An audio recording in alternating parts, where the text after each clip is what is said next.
No, it isn't a spare room, it's my bedroom. And no, it's not a wardrobe, it's my closet.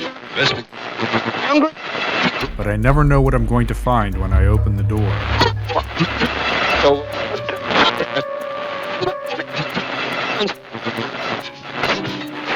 Follow me and we'll explore mystic lands together.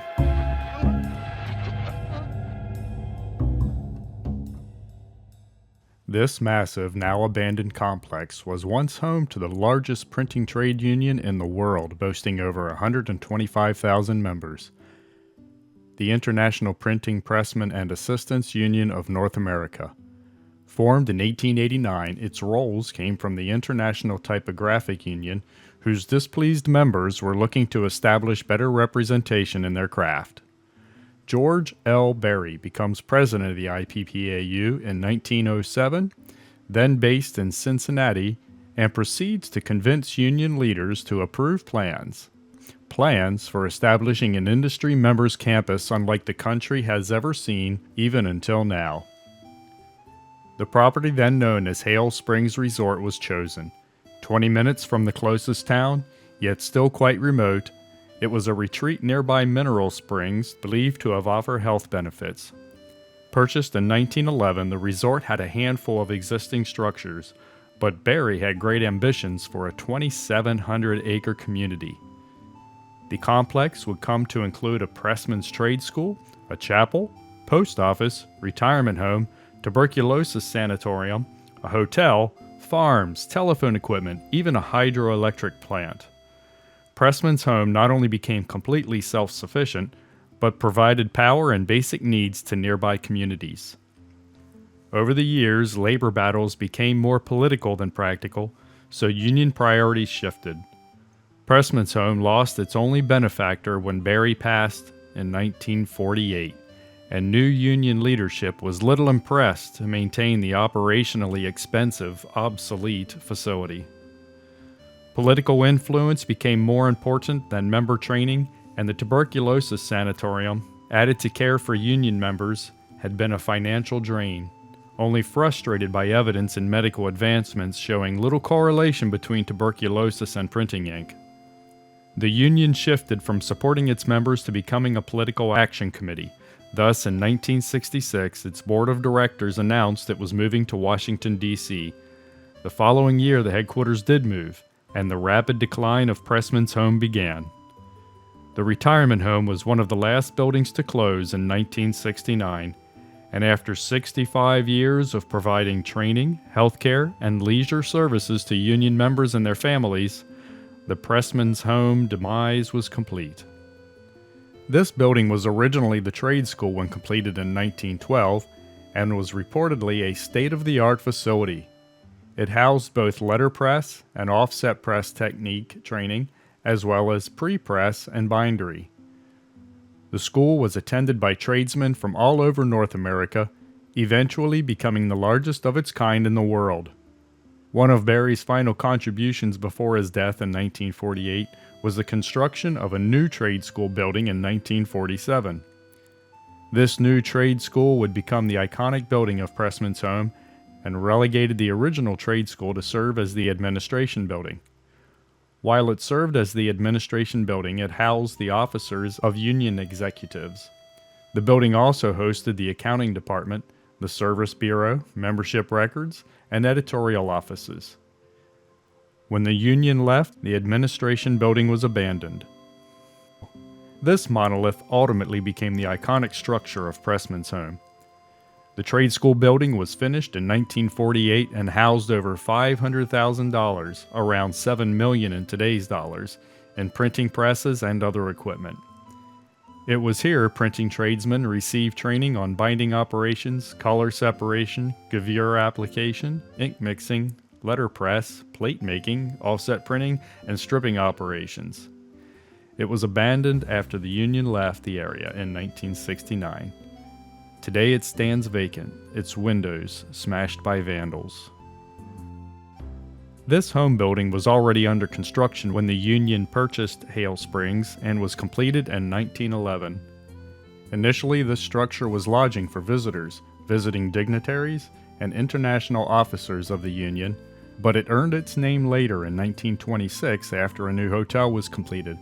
The building's apartments became home to the full-time residents and were well appointed, featuring kitchens, dining rooms, and even a shared pool room. This building also fell into disrepair after the Union left in '69 and was unfortunately lost to an arson fire years later. Let's take a moment at this point to get on my soapbox and state, if you are a vandal, a scrapper, or most especially an arsonist, it is in my opinion that you rank somewhere with the other scum of human debris, only below murderers, rapists, human traffickers, and pedophiles. Now that I've said my piece. Before mid-century advancements in medical proved otherwise, it was believed tuberculosis could be caused by exposure to printer's ink. Union President Barry defended his geographical selection of Pressman's home by reasoning the climate of the mountains and the mineral springs would be beneficial to members stricken with the infectious disease. In 1916, the Tuberculosis Sanatorium was fully staffed and offered Union members the era's best treatments available. Members received care at no charge. Those who perished were interned at the Pressman's Home Cemetery. As medical science later discovered, tuberculosis was not directly caused by printer's ink. The sanatorium operation was spun down and closed in 1961 before being demolished the following year. This building, the Hotel Pressman, was finished in 1926 and would become the temporary lodging for visiting Union members and their families. It reportedly resided on property that was once the plantation of a Civil War captain and slave owner.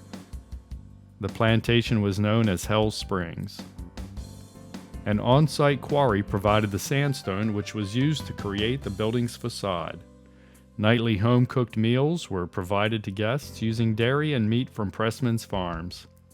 Adjacent to the tile-floored lobby was a warmly lit library which served as a reading room. A gas station sat next to the building, and an ice cream shop behind it. As the rest of the buildings, the hotel was abandoned in 1969 when the Union left, and was later destroyed again by arson in 1994. Barry created a chapel in 1926 as a memorial to Union members who died serving in World War I. In latter years, the non-denominational church expanded to include all who served in the military. On August 30th, 1948, special memorial services were held at the chapel for the 169 members of the Pressmen's Union killed during World War II. A printing press monument sits in the garden, just outside the chapel, which was believed at the time to be the only place of worship in the United States owned by a labor union. A mausoleum near the chapel once held the remains of founder and former Union President George L. Barry. Both the chapel and mausoleum are still standing today. However, Barry and his wife's remains have been relocated to the town cemetery in Rogersville. This was a recreational facility built in 1920 for visiting Union members and their families. It had a swimming pool, flower garden, and even ping pong. The sanatorium was constructed near the 5-acre man-made lake which offered boating, camping, and fishing. In addition, the retreat offered croquet, horseback riding, horseshoes, miniature golf, tennis, you can go on and on. I could find little historical information regarding the hydroelectric plant, but the site still remains in operation as a water treatment plant run by the United States Department of Agriculture. Power generation equipment still exists within one of the buildings. The building next to the plant was their lumber facility. In the midst of an open field next door are the remains of a silo and a pump looking much like a stereotypical oil well, but I suspect was for water for the farm. This barn was added in 1940. The farm raised the chickens, cows, pigs, as well as various crops to feed its guests and residents. Stables housed horses used for recreational activities and later became hay storage before an arson fire in August of 2009 burnt it to the ground. The Pressman's Home Dairy Barn later became the clubhouse of the now-defunct Camelot Golf and Country Club. Most recently, it's been renamed the Castle Barn, Performing Arts Center. Plants growing from the roof of the structure now imply that it is no longer even being used for that. Several attempts have been made to redevelop the site since the Union left in '69, but none have come to fruition.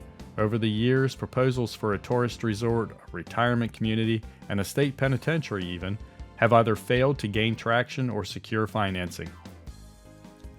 In the 1970s, the area was purchased by an investment group and renamed Camelot, and partially developed as a vacation community with tracts of land for vacation homes available for purchase. Amenities included landscaped grounds, a country club, and golf course. Timeshare-like marketing incentives were used to sell the lots. Guests were treated to a weekend stay at the hotel and served warm prepared meals. In exchange, guests would be asked to attend a property sales presentation. Sales were slow, and when those who did purchase discovered their mountain lots were located on steep, unbuildable tracks, the lawsuits followed. Before long, the developer declared bankruptcy and abandoned the project. Over the years, the finished country club and partially completed golf course remained open off and on, albeit only seasonally. A new buyer in 2009 gave some hope for restoration, but as of 2014, development progress has yet to be seen. It has also been reported to have been owned by a machine shop and military vehicle business once based in Indiana. Of this, there are indicators still existing. Added to the National Register of Historic Places on November 20th, 1985, the Pressman's home site continues to fall into decay, and I suspect, inevitable oblivion, hence the desire for this documentary. There is no evidence the seasonal golf course and country club that maintained occasional operation in the early 21st century have had any activity in the last 5 years. Now for my promised disclaimer. Normally, I do research before exploring a forgotten location, but the timing of this trip did not allow for that. While there, we noticed electrical usage meters on the administrative building were new, the LCD display type, and that the LCDs were on, indicating power was applied. We also then noticed ceiling lights illuminated in the trade building. For those reasons, we decided not to even attempt entering either building. It turns out, while the structures are largely abandoned, the property is still privately owned. I've read speculations on who that may be, ranging from the ridiculous to the unnerving. From ghosts, which, why do ghosts need electric? And in any case, human spirits don't remain on Earth. To previous residents who refuse to leave, and even to white supremacist groups. I don't know what is the truth, but there are many reports of folks being escorted off the property at gunpoint. Thankfully, we did not experience that unfortunate encounter on our visit.